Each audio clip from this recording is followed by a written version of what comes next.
chapter 14.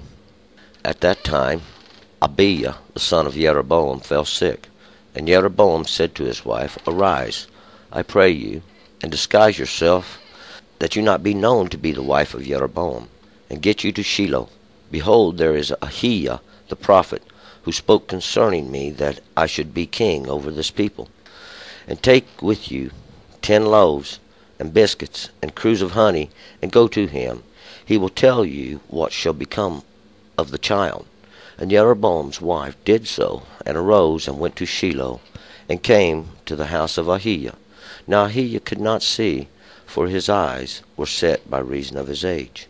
Now the Lord had said unto Ahijah, Behold, the wife of Jeroboam come to inquire of you concerning her son, for he is sick. Thus and thus shall you say unto her. For it will be, when she comes in, that she will feign herself to be another woman. And it was so, when Ahijah heard the sound of her feet, as she came in the door, that he said, Come in, you wife of Jeroboam. Why feignest you yourself to be another? For I am sent to you with heavy tidings. Go tell Jeroboam, Thus saith the Lord, the God of Israel, Forasmuch as I exalted you from among the people, and made you prince over my people, and rent the kingdom away from the house of David, and gave it you, and yet you have not been as my servant David, who kept my commandments, and who followed me with all his heart, to do that only which is right in mine eyes, but have done evil above all that were before you, and have gone and made you other gods, and molten images, to provoke me, and have cast me behind your back. Therefore, behold, I will bring evil upon the house of Jeroboam, and will cut off from Jeroboam every man-child, and him that is shut up, and him that is left at large in Israel, and will utterly sweep away the house of Jeroboam, as a man sweepeth away dung till it be all gone. Him that dieth of Jeroboam in the city shall the dogs eat, and him that dieth in the field shall the fowls of the air eat. For the Lord hath spoken it. Arise you therefore, and get you to your house, and when your feet enter into the city, the child shall die. And all Israel shall make lamentation for him, and bury him, for he only of Jeroboam shall come to the grave, because in him there is found some good thing toward the Lord, the God of Israel, in the house of Jeroboam. Moreover, the Lord will raise him up a king over Israel, who shall cut off the house of Jeroboam that day. But what is it even then? For the Lord will smite Israel, as a reed is shaken in the water, and will root up Israel out of this good land which he gave to their fathers, and will scatter them beyond the river, because they have made their Asherim, provoking the Lord. And he will give Israel up because of the sins of Jeroboam which he hath sinned, and wherewith he hath made Israel to sin. And Jeroboam's wife arose and departed, and came to Tirzah. And as she came to the threshold of the house, the child died. And all Israel buried him, and made lamentation for him, according to the word of the Lord, which he spoke by the hand of his servant Ahijah the prophet. And the rest of the acts of Jeroboam, how he warred, and how he reigned, behold, they are written in the book of the chronicles of the kings of Israel.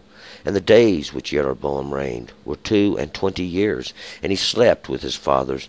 And Nadab his son reigned in his stead. And Rehoboam the son of Solomon reigned in Judah.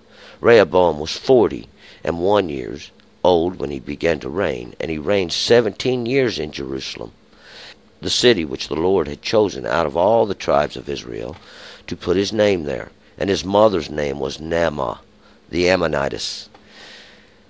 And Judah did that which was evil in the sight of the Lord, and they moved him to jealousy with their sins which they committed, above all their fathers had done. For they also built them high places, and pillars, and Asherim, and on every high hill, and under every leafy tree.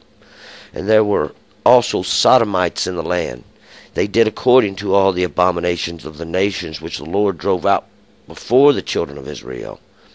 And it came to pass in the 5th year of King Rehoboam that Shishak, the king of Egypt, came up against Jerusalem, And he took away the treasures of the house of the Lord, and the treasures of the king's house. He even took away all.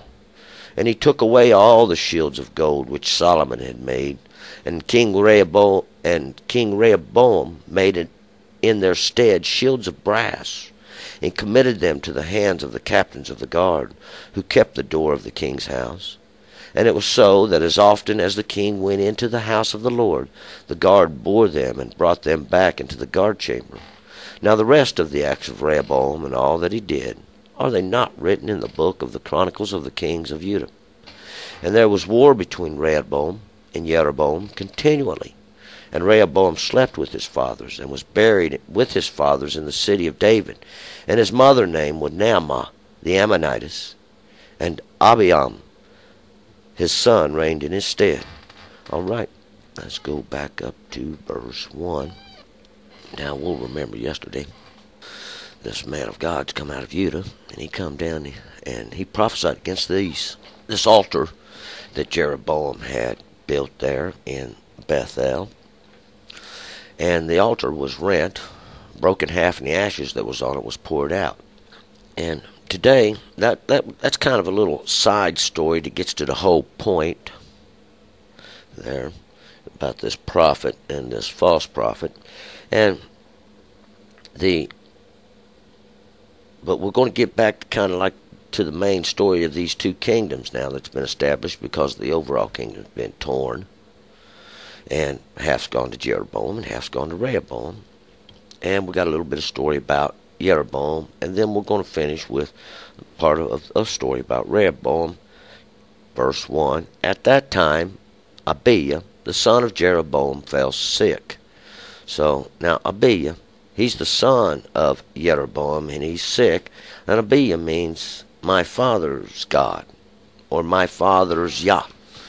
And Jeroboam, that's strife of the nations, or the one that strives with the nations. And Jeroboam said to his wife, arise and pray you, and disguise yourself, that you be not known to be the wife of Jeroboam, and get you to Shiloh.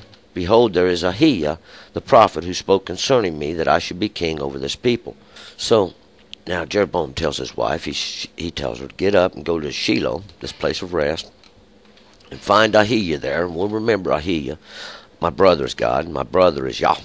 And he is the one who rent this new garment that he had put on and tore it into pieces, and give 10 tribes to Israel, as is to represent Israel, and give them to Jeroboam. And this one tribe which represents Judah, now he give to Rehoboam.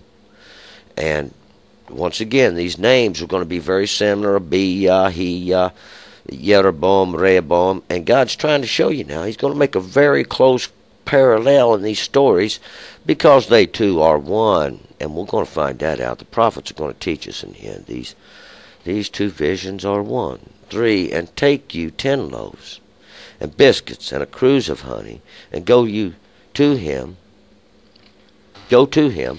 He will tell you what shall become of the child. Now, the child's been getting sick, Abiah, and Jeroboam's told his wife to go down to Ahiah with these 10 loaves, and these 10 loaves going to represent. Now, this 10 always represents the law. Now, take these 10 loaves, and these 10 loaves are going to represent this complete understanding now of each one of these laws. And these biscuits, really, I would call these like little crumble cakes, or like a cracker, and a cruse of honey. And this cruse is a bottle, or that which the honey was carried in, like a jar. And this honey it represents this nectar that's gathered by these bees. That they fly around all busily. Remember, Deborah, bee, this bee that flies around and does her busy little work gathering up the nectar. And it's the sweet honey, that which is gathered of God from these laws. And these biscuits now, these little crumble cakes, represent that which is brittle and must be handled gently, lest they be just crumbs and from being handled. 4. And Jeroboam's wife did so, and arose and went to Shiloh, and came to the house of Ahiah. Now Ahiah could not see, for his eyes were set by the reason of his age. So Jeroboam's wife did. She's got these loaves and these little crackers and this honey, and she's gone down to Ahiah's house to do what Jeroboam said, because his child is sick, and he's afraid it's going to die. 5. Now the Lord had said unto Ahiah, Behold, the wife of Jeroboam comes to inquire of you concerning her son, for he is sick. Thus and thus shalt you say unto her, for it will be, when she comes in, that she will feign herself to be another woman, or she's going to pretend like she's somebody else. This wife of Jeroboam, this woman being that from man, that which comes from man, like a teaching or the words of men. And she's come to Ahiah, and she's pretended to be someone else. Now God's done told Ahiah she's coming. So, and it was so, when Ahiah heard the sound of her feet as she came at the door, that he said, Come in, you wife of Jeroboam. Why feignest yourself to be another? For I am sent to you with heavy tidings. So when she gets to the door, Ahiah, he just goes ahead and says, Come on in. Why are you pretending to be somebody else? I've got some bad news for you. 7. Go tell Jeroboam, Thus saith the Lord, the God of Israel, For as much as I exalted you from among the people, and made you prince over my people Israel. Now, so he is telling her now, God got some bad news for you, because as much, you go tell Jeroboam this, because God has lifted him up. He was the one that broke the good news to Jeroboam, this one who strives with the nations, this one who God lifted up to make him the prince over Israel, this 10 tribes, who God, we're getting ready to find out, God's going to scatter them among all the nations now.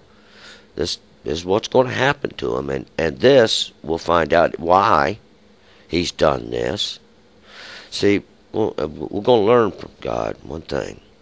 If you're being blessed, God's going before you because you're good. You do righteous in God's eyes. Now, if you're being cursed, God's going before you in cursing, because you need to change your ways. So Israel represents these ones that have gone astray. 8. And rent the kingdom away from the house of David, and gave it to you, and yet you have not been as my servant David, who kept my commandments, who followed me with all his heart to do that only which was right in mine eyes. And that's what he's saying. Because remember, this was the qualifier. If you will do my commandments, and if you will keep my statutes, and if you will obey my ordinances. But you have not done as my servant David, keeping them with your whole heart, because even if David erred, he turned quickly to God, knowing his error. Maybe God set the error there. See, and God does try us, and we have to know the law, that we can escape these things by the grace of God. 9, but you have done evil above all that were before you, and have gone and made you other gods, molten images, to provoke me, and have cast me behind your back. And what God's saying now to this, to the wife there of Jeroboam, this teacher, these teachings of Jeroboam, this one who strives with the nations. Now look, you've thrown me behind your back. You've forgotten all about God and the law of God and the covenant that God made, that if you would follow my statutes and my commandments and my ordinances, you've thrown all that behind your back. You've gone and made yourself an image, this molten image, to make me angry now. And God does get angry. You don't want to make God angry, and they already have. 10. Therefore, behold, I will bring evil upon the house of this one who strives with the nations, and will cut off from this one who strives with the nations every man child, and him that is shut up, and him that is left at large in Israel, and will utterly sweep away the house of this one who strives with the nations, as a man sweeps away dung till it be all gone. Just like with the broom, and we're going to find out this is the broom of destruction. Yeah, this is the broom of destruction. See, in this man-child, that which should come forth from the woman to bear seed, not going to happen. See, that's not going to happen. 11. Him that dies of this one who contends with the nations, or strives with the nations, Jeroboam, in the city shall the dogs eat, and him that dieth in the field shall the fowls of the air eat, for the Lord has spoken it. And that's what's going to happen. See, God is already speaking the prophecies of what's going to happen. These dogs, these animals that clean up what's left from humanity, what they represent, I don't even want to talk about. And these fowls of the air, those that steal away, and they look for the carcasses that lie there on the ground. They steal away the prey, the dead. 12. Arise you therefore, and get you to your house, and when your feet enter into the city, your child shall die. The child shall die. So he's told Jeroboam's wife now, get on back to the house. And as soon as your feet get there, the child's going to die. So his words to Jeroboam are done. He's done cursed the house of Jeroboam now. There shall no good thing come from it. 13, it's in representation of something God's going to do, though. See, God's using it as an example. God is used. They've turned from the house of God. They've turned from God. They've turned from the law of God. They've turned from the agreement. Even this new agreement just made. What? God said, as long as you obey my law, keep my law, I'll bless this house. But we see that's not what's going to happen. 13. Sounds familiar, don't it? Same, kind of like what he promised Israel. 13. And all Israel shall make lamentation for him, and bury him, for he only of Jeroboam shall come to the grave, because in him there is found some good thing toward the Lord, the God of Israel, in the house of Jeroboam. And we're going to find out, this all sounds very familiar of a prophecy we heard, where God spares just this one now, because he's come and done this work. God has found some good thing in him, for God used him, see. And that makes you a dedicated to God. It makes you a devoted thing unto the Lord. See, and this one, and only this one, would come to the grave. The rest would be eaten by the dogs, the rest devoured by the fowls of the air. So we find now this covenant was already written. 14, moreover, the Lord will raise him up a king over Israel, who shall cut off the house of Jeroboam that day. But what is it, even then? So even this king, God's going to raise up, who's going to destroy this house of Jeroboam. See, because we've got the prophecy now. And we're going to get the demonstration of it later on. And then we're going to get the practical application. And these will be the end-time prophecies. But what is it even then, God says? What is it even then? After he raises up this king that will cut off this house. For the Lord will smite Israel as a reed is shaken in the water. And he will root up Israel out of this good land, which he gave to their fathers, and will scatter them beyond the river, because they have made their Asherim, provoking the Lord. And what is this that you've made? This Asherim, this step of progress, this thing you think you can make a tower unto God, and we'll find out. See, that's what this represents.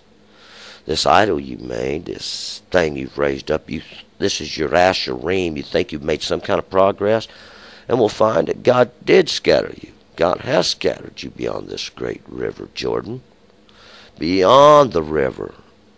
And you cannot go on the other side of the river. The rivers that descend from the throne of God. You have raised up an Asherim. And this is that which shades. This is, you can't see for it. We're going to find out all this has to do with this Tower of Babel, which they built. See, and that they strive to build. They build these steps, and it goes up.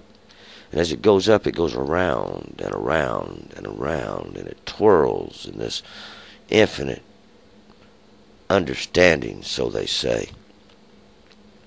Well, it's very simple. What's going to happen to this Tower of Babel in the end? 16, and he will give Israel up because of the sins of Jeroboam, which he hath sinned, and wherewith he hath made Israel to sin. And what was this sin?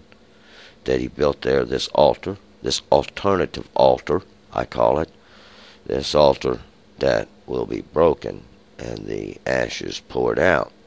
Even this altar of Jeroboam, this one who strived with the nations, who was made king over Israel, these 10 tribes that was scattered through all the nations. 17, and Jeroboam's wife rose and departed and came to Tirzah, and as she came to the threshold of the house, the child died. And Tirzah is this acceptable place, this place that has been accepted. And when she got there, the child died, just like God said was going to happen, just like he spoke through the prophet Ahiah. 18, and all Israel buried him and made lamentation for him according to the word of the Lord, which he spoke by the hand of his servant Ahiah, the prophet. And we're going to find out. See, God has give you an explanation, demonstration once again. So we know now what should come in the end times. 19, and the rest of the acts of Jeroboam, how he warred and how he reigned. Behold, they are written in the book of Chronicles of the kings of Israel. And we'll find there, and we'll read the book of Chronicles, but it will be much later. And we'll learn just a little more about this one who strives with the nations. 20, and the days which Jeroboam reigned were 22 years, and he slept with his fathers, and Nadab his son reigned in his stead.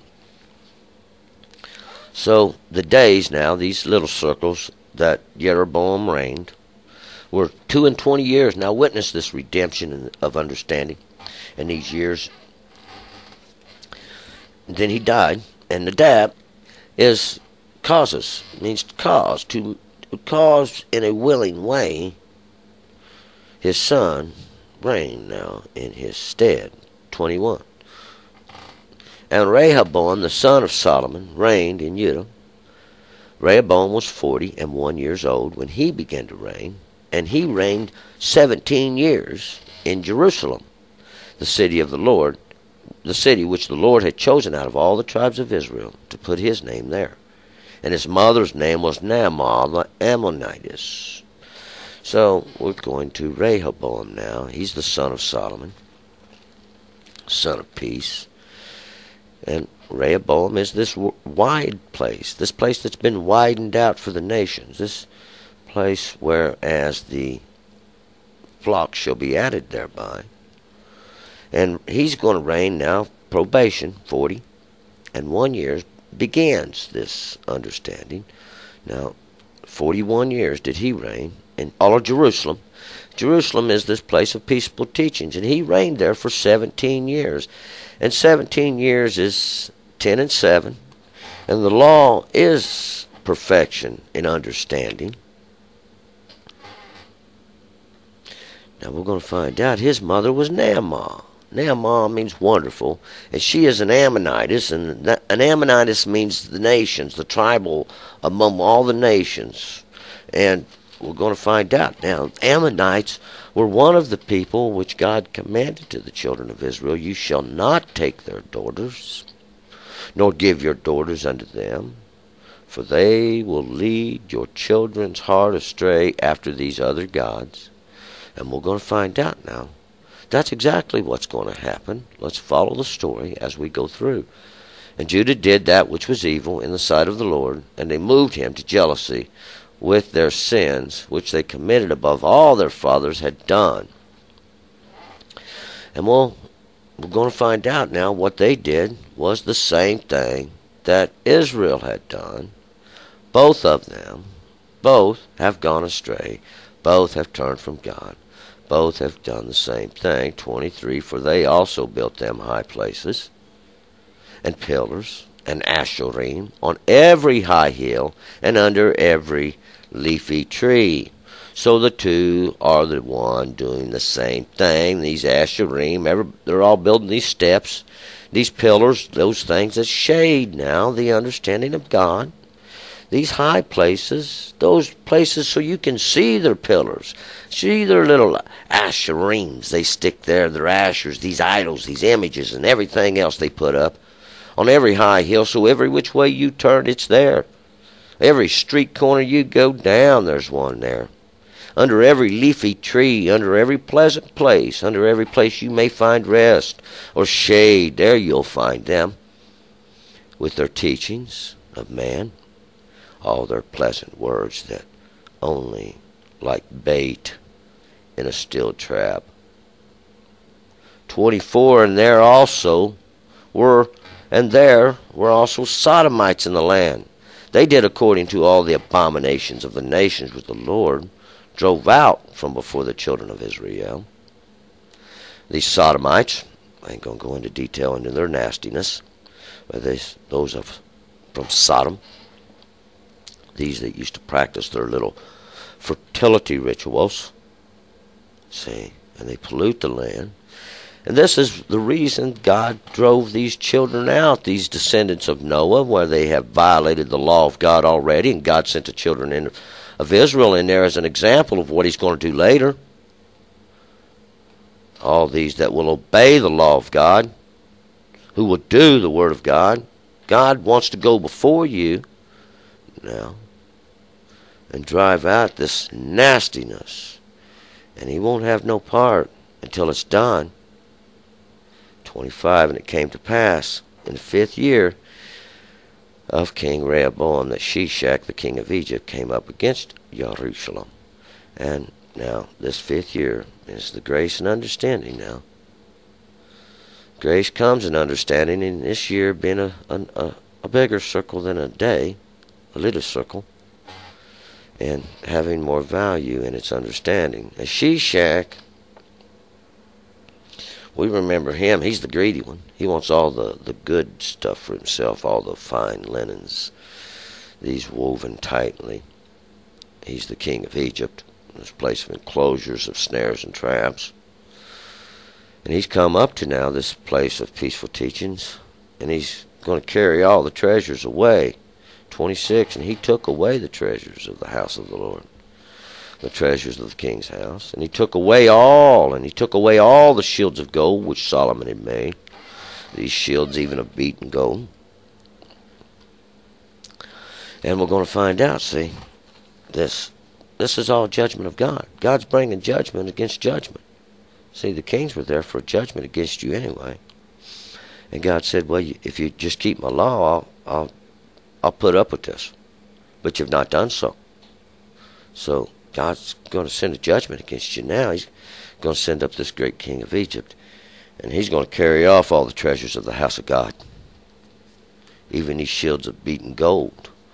That belonged to God anyway, which man had hammered out, whom Solomon had made when he was the king. 27, and King Rehoboam made in their stead shields of brass, and he committed them to the hands of the captains of the guard, who kept the door of the king's house. And these would be the guards that would watch over the king day and night. And see, these shields now, he's replaced them with these shields of brass, because the real shields are gone, and these shields of brass is just cold darkness. Cold darkness now is this from even the second generation. And it was so that as often as the king went into the house of the Lord, the guard bore them and brought them back into the guard's chamber. So every time the king goes to the house of God, the guards take up these covenants, these shields, that's what they represent. these little agreements they made, of cold darkness. And they bear him before the king every time he goes to the king's house. See, God's done punishing them. More ways, God's punishing them on a higher understanding as well as the flesh. 29. Now the rest of the acts of Rehoboam and all that he did, are they not written in the book of the Chronicles of the Kings of Judah? And we're going to find out now, this place that was made wide for the nations. We'll find all about this, because it all is written. We'll find a little more about Rehoboam and what he does, too, written in the Chronicles when we get there. And there was war between Rehoboam and Jeroboam continually. So this place that was made wide, and this one who strives with the nations, there's going to be war and strife there continually. And Rehoboam slept with his fathers and was buried with his fathers in the city of David. And his mother's name was Naamah, the Ammonitess. And Abiam, his son, reigned in his stead. Now, we won't forget his mother. Wonderful. This was who gave life birth to him. She's of the Ammonites, these of the nations. These that God commanded, you shall not go into these, nor shall you give your daughters to them. And Abiam, my father, makes the seas to roar, reigns in his stead. See, we find now there's going to be great parallels between these two stories as we go through, because they, two in the end, are just the one. These two witnesses will witness before God, because God is there, and he's going to teach you, and he's going to try to bring you now by the way you should come, and that way when you recognize God, you will want to obey his law with all your heart and all your soul. Because God does love you, and God does seek to have mercy and show you his grace through his judgments and through his punishments, that he shall rend upon these that do witness for you. All right, let's move on to chapter 15.